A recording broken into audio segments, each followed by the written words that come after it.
बच्चों, आज हम बात कर रहे हैं बेटा प्रायिकता की। प्रायिकता को इंग्लिश में बोलते हैं प्रोबेबिलिटी। ठीक है, आपने सुना होगा संभावना, एक तरह से कि किसी चीज के होने या ना होने की क्या संभावना है। वो उस चीज को यदि हम संख्या के रूप में लिखते हैं तो उसी को हम बोलते हैं प्रायिकता। जैसे आपने कभी सुना हो ध्यान से कि भाई आज बारिश होगी या नहीं होगी। मान लीजिए बादल है ऊपर, तो आप कहोगे आज तो संभावना बहुत ज्यादा है भाई बारिश होने की। अगर बादल नहीं है, एकदम साफ आसमान है, तो आप कहोगे संभावना बहुत कम है। इसी तरह फेल पास के लिए भी हम कह सकते हैं कि जैसे भाई कोई बच्चा अच्छी तरह पढ़ता है तो भाई उसके पास होने की संभावना बहुत ज्यादा होती है। अब कोई बच्चा थोड़ा कम पढ़ता है तो उसके पास होने की संभावना थोड़ी सी कम हो जाती है।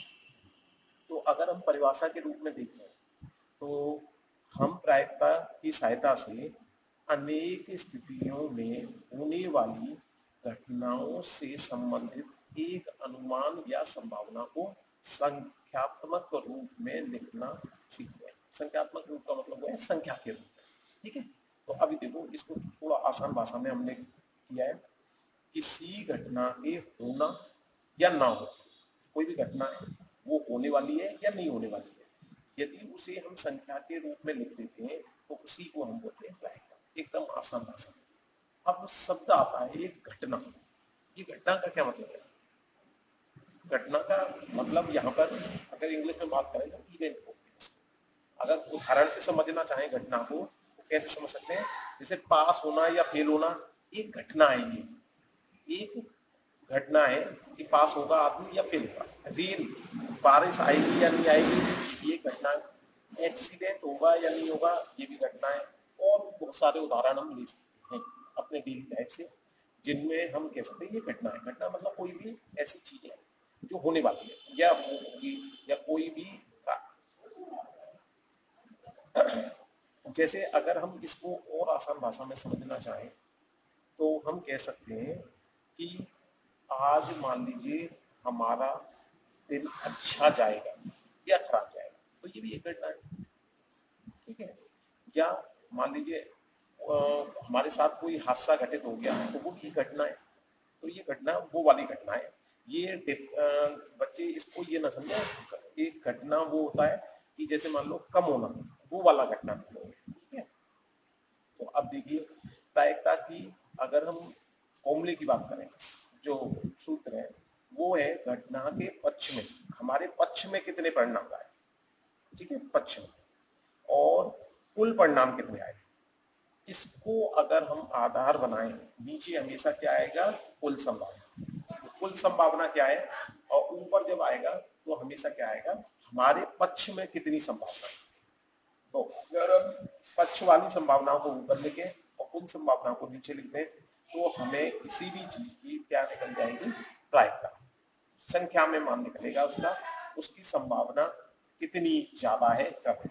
अगर ये संख्या हमारी एक होती है, अगर किसी चीज की प्रायिकता एक हो गई तो इसका मतलब वो कहलाता है हमारा श्योर इवेंट। वो घटना हमारी, ये मान के चलिए वो काम होके ही रहेगा। और यदि किसी चीज की प्रायिकता 0 हो गई तो वो कहलाता है हमारा इम्पॉसिबल इवेंट, मतलब वो घटना घटित होनी ही नहीं है। 0 होने का मतलब वो घटना घटित नहीं होनी, और 1 होने का मतलब श्योर इवेंट कि वो घटना घटित होनी ही होनी है। मान लीजिए मैं पास हो गया, उसके बाद मैं कहूँ कि बताइए मेरे पास होने की प्रायिकता क्या है। मैं पास तो हो ही चुका हूँ, इसलिए उसकी घटना के घटित होने की प्रायिकता क्या हो गई? 1। मान लीजिए मैं फेल हो गया और फिर उसके बाद मैं कह रहा हूँ कि मेरे फेल होने की संभावना क्या है, तो वो संभावना क्या हो गई मेरी? 1, कि वो घटना घटित हो चुकी है। किसी व्यक्ति का एक्सीडेंट हो गया, अब हम कहें कि भाई इसके एक्सीडेंट होने की प्रायिकता क्या है, तो मतलब वो तो घटित हो ही गया ना, इसलिए उसकी प्रायिकता क्या होगी? 1। तो घटना का होना मतलब कंप्लीट होना, किसी घटना का 100% होना हमारा क्या कहलाता है? 1 प्रायिकता। और किसी घटना का 0% होना, ऐसे भी परसेंटेज के टर्म में बोल सकते हैं, तो हम कह सकते हैं कि वो घटना घटित नहीं। अगर हम एक शब्द मिलेगा हमें सम संभावित, मतलब ऐसे परिणाम रिजल्ट जो कि हमारे आने की जो संभावना है, सभी जितने भी उसके अंदर टर्म्स आ रहे हैं उन सभी के आने की संभावना सेम होगी। सम का मतलब सेम हो, तो उसको हम बोलते हैं सम संभावित पद। जैसे इसको थोड़ा सा एक्सप्लेन भी किया है, जब प्रयोग के प्रत्येक परिणाम के आने का संयोग व प्रायिकता एक ही होती है, तब ऐसे परिणाम को, देखो इसको एग्जाम्पल से समझते हैं बेटा, ठीक है। ये तो परिभाषा लिखी है, परिभाषा को थोड़ा उदाहरण से समझते हैं तो जल्दी समझ में आ जाती है।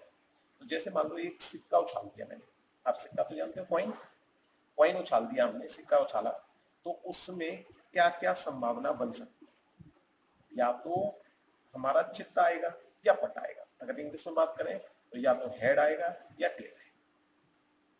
अगर हम बात करें कि हमारे हेड आने की संभावना क्या है, प्रायिकता क्या है हेड आने की, तो देखो आपको पता है, जैसा ये परिभाषा दे रखी है, जो फॉर्मूला है, फॉर्मूले में नीचे हमेशा आती है कुल संभावना।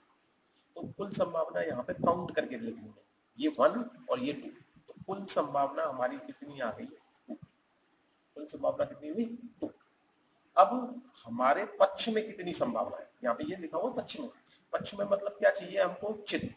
देखो इसके अंदर कितने चित्त आ रहे हैं, काउंटिंग में, काउंटिंग में चित्त कितने आ रहे हैं, एक चित्त आ रहा है, तो इसलिए हम ऊपर क्या लिख देंगे, एक। अगर यहाँ पे 2 चित्त आ रहे होते तो 2 लिख देते, 3 आ रहे होते 3 लिख देते, जितने भी आ रहे होते हैं पक्ष में हमारे, जो यहाँ पर इसने डिमांड की है, इसने डिमांड किसकी की है, चित्त, तो चित्त हमारा क्या हो गया, पक्ष, हमारे फेवरेबल कंडीशंस हो गई चित्त। तो चित्त वाली कंडीशन कितनी आ रही है हमारी, एक, ऊपर लिख दिया।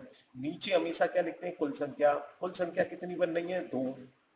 कुल संभावना, मतलब कुल संख्या का यहाँ पर जो मतलब है वो कुल संभावना से है, तो कुल संभावना कितनी बन रही है हमारी, 2। तो नीचे अब देखिए पट का देखा, इसमें हमारी कुल संभावना पहले हमने नीचे लिख दिया, कुल संभावना हमारे कितनी है, 2। हमारे पक्ष में कितनी संभावना है, 1। देखो पट आने की संभावना कितनी है, 1, तो इसलिए ये बन गया हमारा बन। क्या ये दोनों चित्ताना और पटाना दोनों की संभावना समान आ रही है, इसलिए क्योंकि ये दोनों समान आ रही हैं, इसलिए हम इसको बोलते हैं समसंभावित परिणाम। समझ में आया। अभी और एग्जांपल से समझते हैं इस बात को। जैसे मान लीजिए हमारे पास एक डाइस है, डाइस आपने देखा होगा, जब हम लूडो खेलते हैं तो लूडो में एक घटक टाइप की होती है जिसमें 1 2 3 4 5 6 लिखा रहता है, ठीक है, वही डाइस।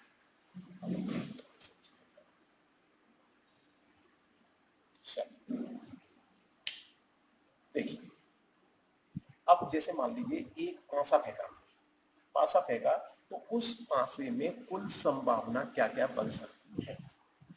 देखो आपको पता है पासे में या तो 1 आ सकता है, या 2 आ सकता है, या 3 आएगा, या 4 आएगा, या 5 आएगा, या 6 आएगा, 7 तो आता नहीं है, 0 भी नहीं आता, वो लिखा ही नहीं।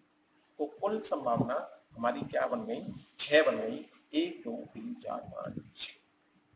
अब उसने देखा कि भाई अगर हम ये देखें कि 2 के आने की संभावना कितनी है, बेटा इसको शॉर्ट में ऐसे भी लिख देते हैं, प्रायिकता का मतलब होता है प्रायिकता, और 2 मतलब 2 आने की संभावना पूछा है, ठीक है, इसे शॉर्ट में हम समझना शुरू कर रहे हैं। तो अब ये बताओ मुझे, कुल संभावना कितनी बताई थी भैया आपने, 6। कुल संभावना कितनी बताई आप लोगों ने, 6। अच्छा, पक्ष में हमारी संभावना 2 नहीं है, काउंटिंग चाहिए हमें उसकी, तो 2 यहाँ पर कितनी बार आ रहा है, कितनी टाइम्स आ रहा है, तो 1 बार, तो इसलिए 2 के आने की प्रायिकता कितनी हो गई, 1/6। बहुत सारे बच्चे 2/6 करते हैं। उसने ये लिखा कि 2 लिखना है, यहाँ पे 3 लिखना है, 4 लिखना है, इसमें उसने कहा है कि काउंटिंग लिखनी है, 2 कितनी बार आ रहा है। अब देखिए जैसे मान लीजिए पहले हम इसको देखते हैं 6 वाले, तो अब जैसे उसने पूछा हमसे 6 के आने की संभावना, तो हमें पता है कुल संभावना कितनी है हमारी, 6, कुल संभावना तो 6। अब 6 यहाँ पर कितनी बार आ रहा है, ओनली 1, तो इसलिए यहाँ पर ये हो जाएगी 1/6, ना कि 6/6। इसी तरह 1 के आने की संभावना, 1 के आने की संभावना, 1 कितनी बार आ रहा है, एक बार, तो 1/6। 3 कितनी बार आ रहा है, एक बार। 4 कितनी बार आ रहा है, एक बार। 5 कितनी बार आ रहा है, एक बार। तो इन सभी संभावनाएं हैं जो प्रायिकता बनी हमारी 2 के आने की, 1 के आने की, 3 के आने की, 4 के आने की, 5 के आने की, 6 के आने की, सबकी संभावना हमारी क्या है, सेम आ रही है, 1/6 आ रही है। इसलिए हम इसको बोल सकते हैं कैसा परिणाम है ये, समसंभावित। तो ध्यान रखना, जब हमारे सभी जितने भी एलिमेंट आ रहे हैं उन सभी के आने की संभावना सेम होती है, तो हम बोलते हैं उसे समसंभावित परिणाम। अब मैंने ये परिभाषा ये दोबारा से इसलिए लिखी है, इस परिभाषा के आधार पर भी हम इसको चॉइस कर सकते हैं। हमारी आती थी कुल संख्या, परिणामों की कुल संख्या कितनी थी, 6। पक्ष में हमारे यहाँ पे पक्ष में कितना है, 1, तो 1। यहाँ पे पक्ष में 2 कितनी बार आ रहा है, एक बार, तो इसलिए, ठीक है। अब और भी एग्जाम्पल समझते हैं बेटा इसमें। जैसे मान लीजिए हम इसको लेते हैं उदाहरण नंबर 3। एक थैला है हमारे पास, उस थैले के अंदर 4 लाल बॉल हैं और 2 पीली। तो 4 लाल बॉल हैं और 2 पीली बॉल, पीली को बोलते हैं येलो, ठीक है।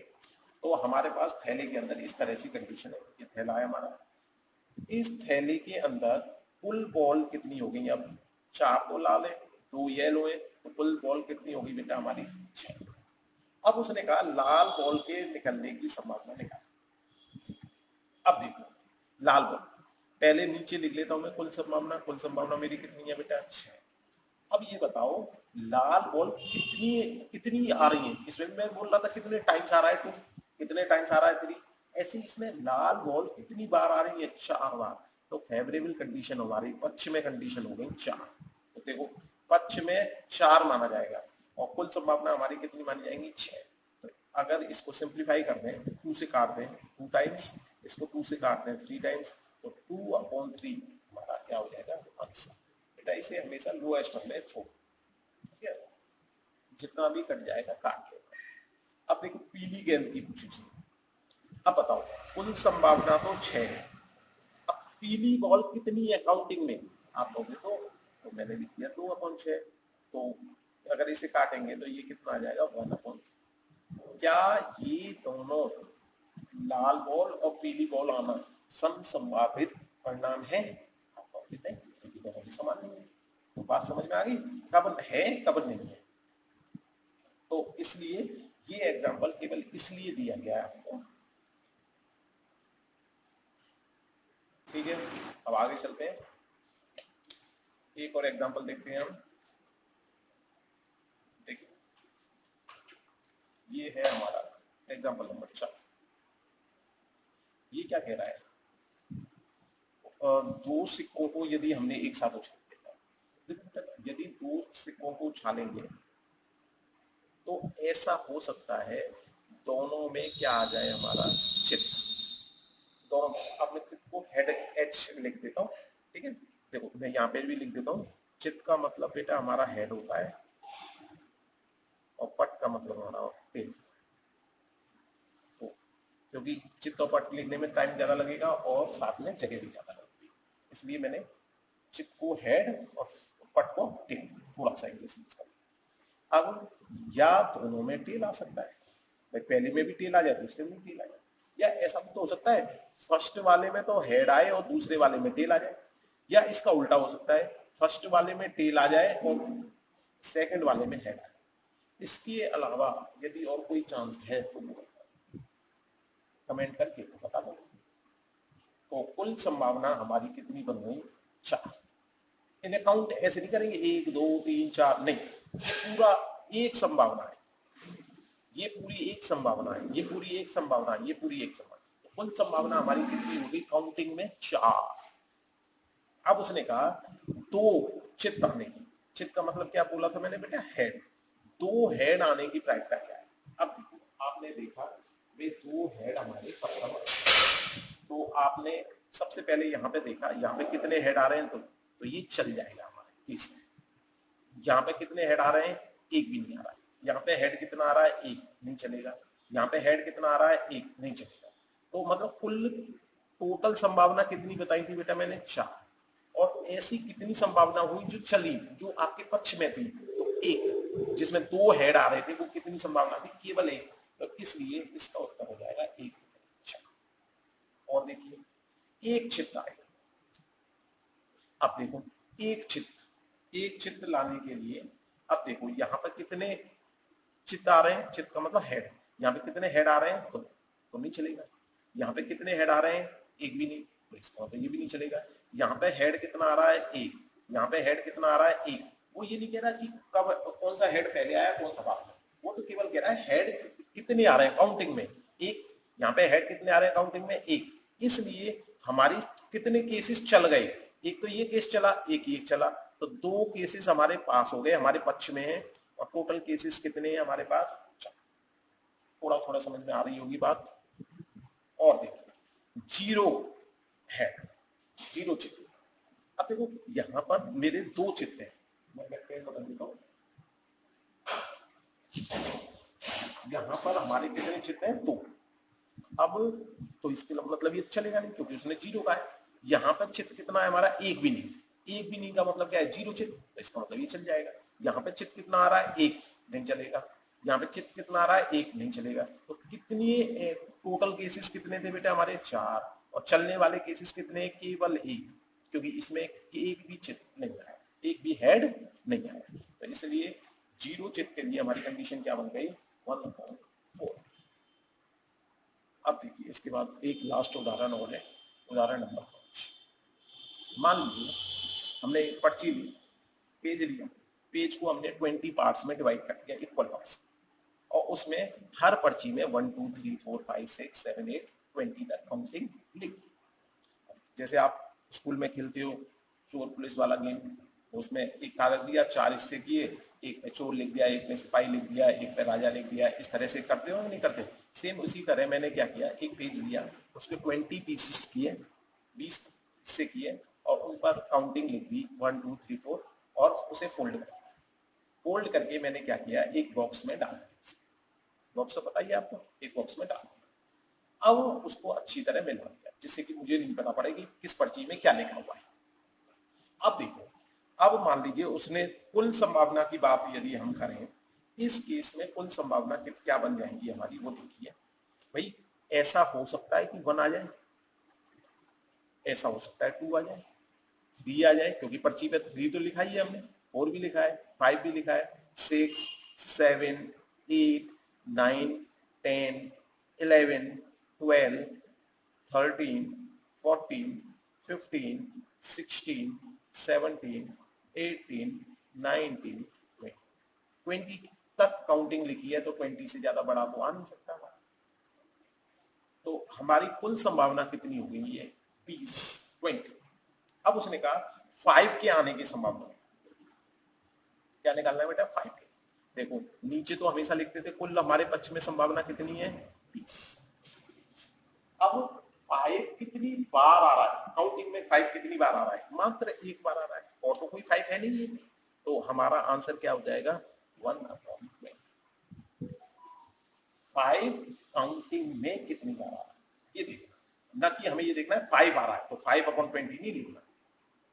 मैं ऊपर से यही बात समझाने की कोशिश कर रहा हूँ कि बेटा हमेशा काउंटिंग लिखनी है। ये गलती मेरे 90% बच्चे करते हैं कि 5 लिख देते हैं, इसलिए आप ना करो। इसलिए मैंने कहा है कि केवल काउंटिंग देखनी है। अब देखिए नेक्स्ट देखिए, 6 से बड़ी। अब देखो कुल संभावना तो मेरे बेटे पे 20, अब बात आ रही है 6 से बड़ी। अब ये बताओ 6 से बड़ा नंबर 7 है या नहीं है, तो ये पक्ष में माना जाएगा आपके या नहीं माना जाएगा। क्या 8 6 से बड़ा नहीं है, बड़ा है, तो इसका मतलब ये भी आपके पक्ष में हो गया, 9 भी आपके पक्ष में हो गया, 10 भी आपके पक्ष में हो गया। इसका मतलब ये बाद के सारे आपके पक्ष में हो गए। मैंने कहा था काउंटिंग चाहिए मुझे, तो आपके पक्ष में कितने हुए, 1 2 3 4 5 6 7 8 9 10 11 12 13 14, तो आपके पक्ष में कितनी संभावना बनी, 4। तो इसलिए आपका आंसर हो गया 14/20। अब क्योंकि मैंने कहा था आपको अगर ये कट सकता है तो काट ले। मान लीजिए 2 से मैंने इसे काटा 7 टाइम्स और 2 से काटा 10, सेम नंबर से काटना होता है। ठीक है, अब देखिए अगला क्वेश्चन उसने कहा 3 से विभाजित संख्या। अब बेटा हमें देखना है बेटा 3 से विभाजित संख्या। अब 3 से विभाजित देखनी है तो सबसे पहले हमने देखा भाई 3 तो 3 की टेबल में आता ही है, तो 3 चल जाएगा एक। अरे भाई 6 भी आता है 3 की टेबल में, 9 भी आता है, 12 भी आता है, 15 भी आता है, 18 भी आता है। और कोई है जो 3 की टेबल में आता है? विभाजित का मतलब क्या है? जो 3 की टेबल में आए 3 से डिवाइड हो जाएगा, इसका मतलब 3 का मल्टीपल। तो 1 2 आपके कुल संभावना कितनी हो गई बेटा इस केस में भी 20। ठीक है, अब देखा हमारे पक्ष में कितनी संभावना है। 1 3 6, 1 2 3 4 5 6, तो कुल फेवरेबल कंडीशन जो हमारे पक्ष में कंडीशन थी वो कितनी हुई? 6। तो इस आधार पर हमारा उत्तर आ गया 2 से यदि हम इसे काटते हैं तो 3, 2 से इसे काटते हैं 10, तो 3/10 हमारा इस क्वेश्चन का आंसर आ गया। अब देखिए और देखिए 5 से विभाजित, 5 से विभाजित मतलब जो 5 की टेबल में है। अच्छी तरह आप समझ गए बात को। तो पेन बदलता हूं मैं, ठीक है। अब लिख लेते हैं एक दूसरा पेन, जिससे कि आपको इसमें दिख जाए, नहीं तो पूरी मुझे दोबारा से लिखना पड़ेगा। देखिए अब ये बताओ 5 की टेबल में 5 आएगा या नहीं आएगा? आपको भी आएगा। 5 के बाद क्या आएगा? 5 की टेबल में 10, फिर 15 और फिर 20। तो इसका मतलब हमारी फेवरेबल कंडीशन क्या क्या आई थी बेटा? 5 आया था, 10 आया था, 15 आई थी, 20 आया था। तो टोटल फेवरेबल कंडीशन हमारे पक्ष में कितनी संभावना हुई? 4, और कुल संभावना कितनी थी? 20। अब 2 से काटा, मान लीजिए 2 से काटा 2 टाइम्स, 2 से काटा 10 टाइम्स। अरे अभी तो ये और कट जाएगा, अगर और कट जाएगा तो काट लेना है। तो 2 से काटा इसे 1 टाइम्स और 2 से काटा इसे 5 टाइम्स, तो आंसर हमारा 1/5 आ जाएगा। ठीक है बेटा, अगर समझ में आ गया अच्छी तरह, अच्छी बात। नहीं समझ में आया तो बेटा मुझे कॉल करके पूछ लेना, ठीक है। कोई भी चीज अगर नहीं समझ में आई है तो फोन नंबर आपके पास है ही है, आप कॉल करके मुझे पूछ सकते हैं। Thank you.